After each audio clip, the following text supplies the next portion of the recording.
So things to just keep in mind are that you can never ask people what they like, because liking is a self-reported mental state completely disconnected from people's behavior. You know, I like plenty of things that I have no monetizable behaviors around. I would say, you know, I love horses. If you gave me one of those 10-point Likert scales, I would say horses are totally a 10. They're beautiful, majestic creatures. I have zero monetizable horse-related behaviors. And you should never ask anyone to predict anything, because they'll give the answer that they would like their future selves to give. Unless you're really asking something, you know, in a really, really short time frame, like, are you going to grab a cup of coffee on your way to work? Maybe. If that were in a 20-minute time frame, somebody could say, oh, likely, not likely. But are you going to buy a car in 6 months? People can't really answer that question, but it's a very popular one to ask because it's really easy to ask. So whenever you're running a survey, you have to ask yourself, will the people I'm surveying be willing and able to provide a truthful answer to my question? And will the answers be meaningful to your business?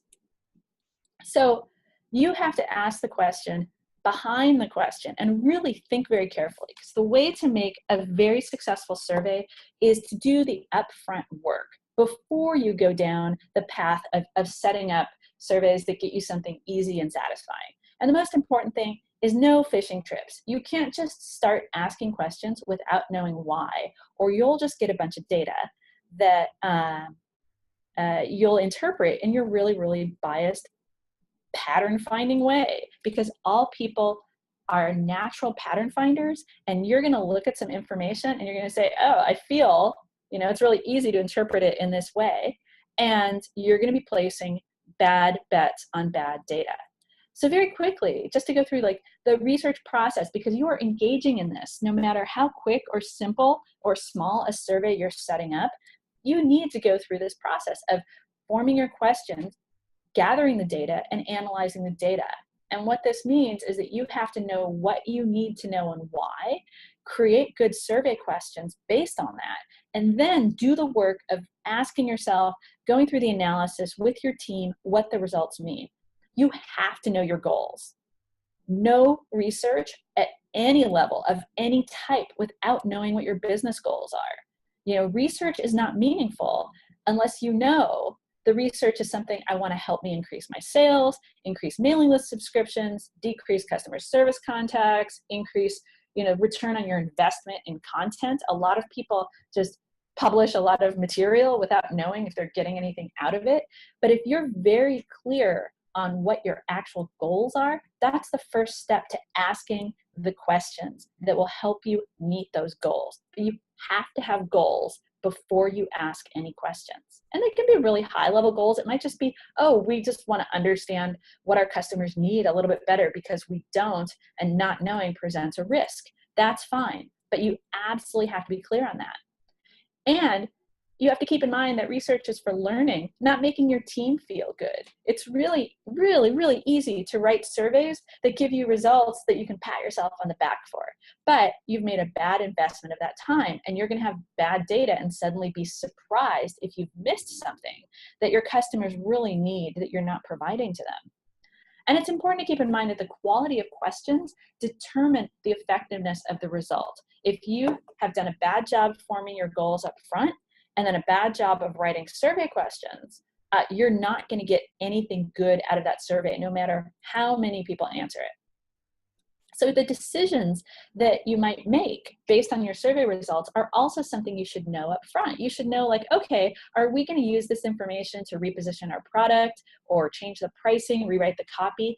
These are things you need to know in advance. You always need to be clear on what's our goal and what's our decision, because every potential action or inaction based on results is an investment.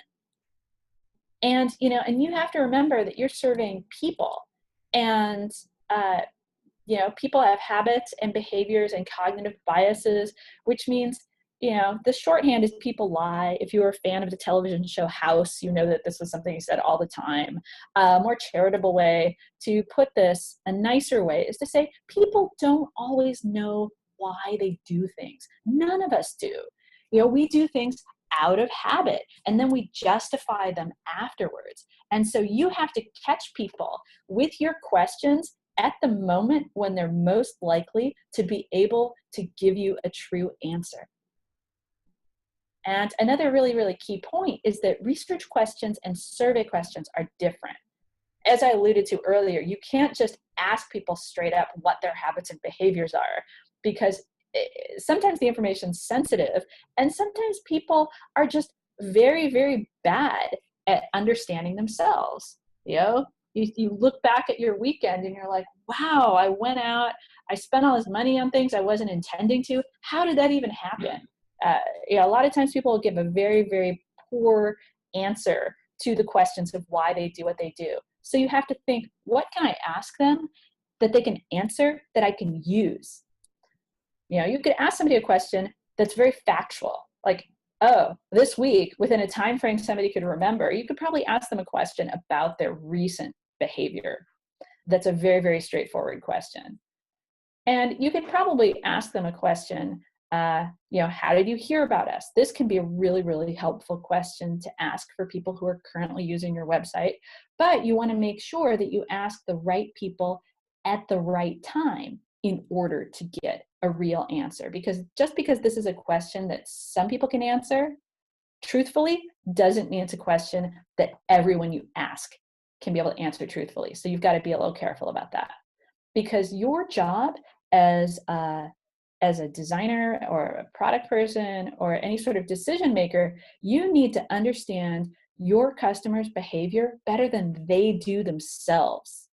And this is why the question of empathy in design is often a tricky one, because you need to know people better than they see themselves from their own perspective.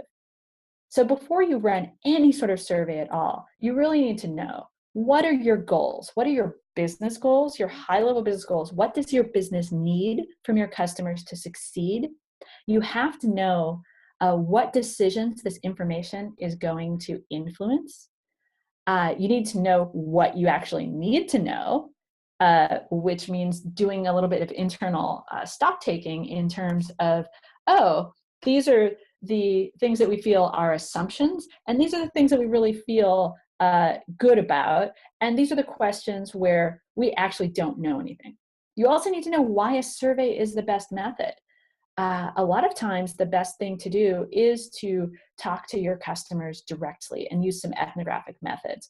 But there are plenty of times where you can't get information by interviewing people, where you really have to catch people right in the moment of using your product or service and ask them a question then, so they're in the behavior and can be really, really accurate. And you also need to know who you need to survey, so you're not just blanketing everybody with questions that they may or may not be able to answer. So the question of who to survey, you really have to consider the context of somebody's behavior, because context is everything. Whether to talk to people who are using your service on a mobile device, whether they're first-time users, habitual users, what else might be going on around them, because the answers will be very, very different. And you need to ask your questions in the context that you want to know about. And this means the right questions to the right people at the right time. So this is a conversation you need to have before running a survey. You can't look at this afterwards. You have to say, okay, what do we need to know? Who are the customers we need to know this about? And when is the best time to put these questions in front of those people so that we get answers that we can really learn from? Because the whole point of asking questions is to understand the behavior so you can change it, and by changing it, have a more successful product. So whose behavior needs to change in order for you to meet your goals? This is a great question to have internally with your team. And then you say, well, who is able and willing to answer the questions, and whose answers will be the most useful and reliable? And there is no single, straightforward, silver bullet answer to this. It's something that you will learn throughout the process, and that you'll develop a skill, in your organization about doing this sort of research, about coming up with a clear sense of really who are the people we need to do things that bring value to our organization. And the more contextually relevant the question, the higher quality the response will be, both in terms of people wanting to answer it and being able to answer it. Because if you give the wrong person a question in the wrong context, they'll just sort of, shrug, maybe they'll answer it, but you won't be getting as much reliable data as you can by paying attention to the context. And a real benefit is that the more targeted your surveys are, the shorter they can be. You can ask a couple really key important questions to the right people and not just blanket the world in 20 question, 10-point scale surveys that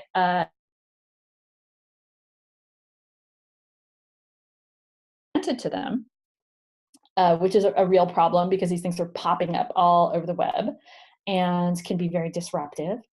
And you can run more of the right surveys asking the right questions. So when you're seizing the moment, you really should think like, what's the goal? What's the question I want to ask? And who do I want to ask it of and when? And this isn't necessarily a sequential order past the goal, because, you might think, well, I want to start with the place. I want to start with this point of conversion and walk back from that. But you want to make sure that the goal, the question, the people, and the point of the interaction where you're asking it are going to get you what you want. So if you want to improve your conversion rate, a great place to ask a question might be of everyone who's gone through to find out, well, what motivated them, so that you can maybe use that information to motivate more people like them. Or you might have another question where you want to hone in a little bit more and say, well, we have some good information about conversion in general, but we want to understand who are our highest value customers so we can get more of them and maybe pay less attention in marketing to lower value roles. So you might ask, after confirmation, what role best describes you? And then you'll get some information that allows you to target your efforts in terms of serving the roles of customers for whom you're delivering the greatest amount of value. And that will be the investment, the bet on the behavior that most helps your business. You might want to improve awareness. And so to improve awareness, you don't want to talk to customers who are really, really familiar with you. You don't want to talk to somebody who's made several purchases or who's been a member for months and months and months, how they found out about you, because they've probably forgotten at this point, and they're not going to represent the population whose awareness you need to improve. So you really want to catch people right when they come in through search, and you're like, okay, what are the channels that are delivering people to us, and how can we use those better? You might want to improve word of mouth. And so you might want to ask your returning customers if they've recommended you to anybody, which will tell you not how likely people think they are to recommend, but really point out, well, these are the types of customers who have recommended us. And so maybe that will give you a better sense of where to invest your efforts in terms of getting people to tell their friends, which is a really, really critical part to product success. And the thing to keep in mind is that this is a really iterative process. You're not going to just create a single survey and use the results and stop asking questions. And it's a process where different types of research can inform one another. You can do a survey that can bring up more questions you want to ask in user interviews. You can do interviews, and that will raise questions that it's good to ask in a survey. You can, throughout this process, think, oh, let's really look at our analytics and match that to our more qualitative processes. All of this should act as a whole, and you should just get better and better at identifying how to ask questions quickly and efficiently to really help your business. And everyone should be involved. Every time you run a survey, your whole organization should learn something about running surveys. And then you should take action, because the whole point of doing this is to get data that you can turn into useful insights and then take action on. Because you're not just asking questions to build up this repository of data. The whole idea is that you're continually improving your product or service. So back to the research process, it's form questions, gather data, analyze data, and then all this means is figuring out what you want to ask, running your survey, and then looking and seeing what it means, because that's where you have to bring your team in, because a survey won't just tell you what the data means. It will just be some information that can yield insights, which you can then use to make decisions and take action. And you should be doing this constantly. When you're thinking about your goals, when you're thinking of ideas, when you're in the product and service design process, when you're assessing and evaluating how well your decisions went, at every point, you should be gathering information to form better, clearer goals, to have better ideas to help meet those goals, to create better designs that serve your users, and then to be able to get a better sense of whether those decisions worked or not, so you can continually feed this process. So after every round, every time you ask questions, you should review, what was our goal? What was our business goal? What was our goal in doing this? What decisions was this supposed to inform? Did it do that? What questions did we ask? Did they seem right? Did we learn things? Were we able to take action confidently? And what do we need to ask next? Because every time you ask questions, it should prompt you to ask more questions. And this is where the ease of running surveys can really work in your favor, because you can iterate very quickly.